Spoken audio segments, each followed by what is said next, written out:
Róisín mar chuirde de haide luú tú mar am samplaí hanig ó híre eile a chué i drá feachtas teanga bhainithe agus feachtas neamhspléithis nó ach aontaithe bhfuil samplaí le tógáil ó hiú ag gin réalaigh ó hangathe nó ó éitethe dúsaid an teanga go sa bhí acu. Cinnte gan dátabar agus más a caiint beidir ar bhain anna generaltatá mé rud bhána hasachtamsa ná an cleachtasatanga in Aotaroa se sin an nua héilen a bliscut agus an tlí go gatar leis an bhairis. Agus a rís in 8tanga chuirch ar fáil den Bubbleson in gohfuil sé dé agus soilm caach leis an danga mar a bheoch rudáin a chuirch le saoil gachaile den a bliscut, mar rud a churann saoil níos fearr ar fáilt agus is a bhhailart ar fad atá if á iscint gona fé láthir an tanga a chuirnúil mar bheoch ualach trauma nó ceis chun spóideach nó saoil chun spóideach don náisiúnachas seachas mar rud a déta chur le saoil an ile gine a chomáile sin má éoch míid fud fadan da na gutne ó heamh 6 cratla cearta agus le héad san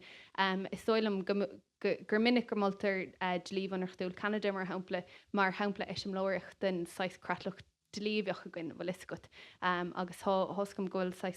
bíon taidóirí ar nos Dr. Robbie McVeigh caint ar Sao New Brunswick mar cratlach cónan is agus ceartas de phobal tangacha trí chéile. Níl ina dtíart a gunne in seoir a fanil seo ón tíú éondaachta ach tá daoine in san glinse seo tá daoine ó jaas tá daoine beidir a bhfuil scaith na Gaeilge acu agus níor siad a gal hasú bag na mór le Éire Aontaithe agus níor siad compordá le bheith fiú beidir a smuitiúr ar hús an chóráis sin. Tugam si dú láin don tuiscint gur saoil sa chun spóideach don náisiúnachas í an tanga bhfuil iscut nó gur ualach gur gá a réiteach an airnainta machchansa ach deirman na háid sin hoscut is rudaí an Gaeilge gur féidir lethe chur le saoil an ile duine is cumic cén díalteach tá gut go polaitíochta nó cé náisiúnachta tá gut bhfuil iscut agus denimíir dul an lech sin sa tuairis agus fís áiltéirnach dhearfach radachach beidir a chur chun cinn ó héamh na tangan airnaintathe. Go déidir ha faghine a bhíon ggóil an conrú gal síos bothir tá rá fallitiúil nó go dé de dhearcú héanaar sin mar bhuachtar an ar an agréart? Is seaasú polaitíoil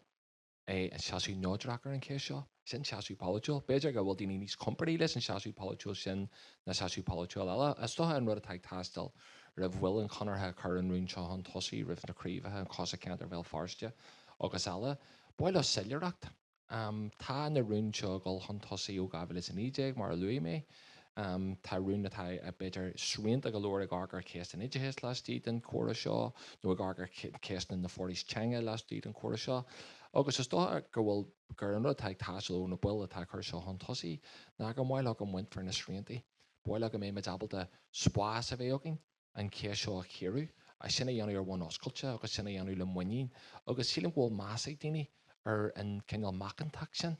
Seachas a bheith a chaint ó ga híomh dar méal, go bhfuil muid ar láb bhhain ar ó tamid nuráidirach mar ja ar na céasna seo ag ag an am céine bhfuil muid ag agrú tionál ar céastan idirsan ar Éire agus eile. Go céimiid a bheith oscailte agus céimiid a bheith muine agus macant ar seán seaasú tugann agus tamid ag leagaún seaasú seo a seocar go greidim muid go smir go mé seo ar lás na Gaeilge agus na Gaeltachta. Agus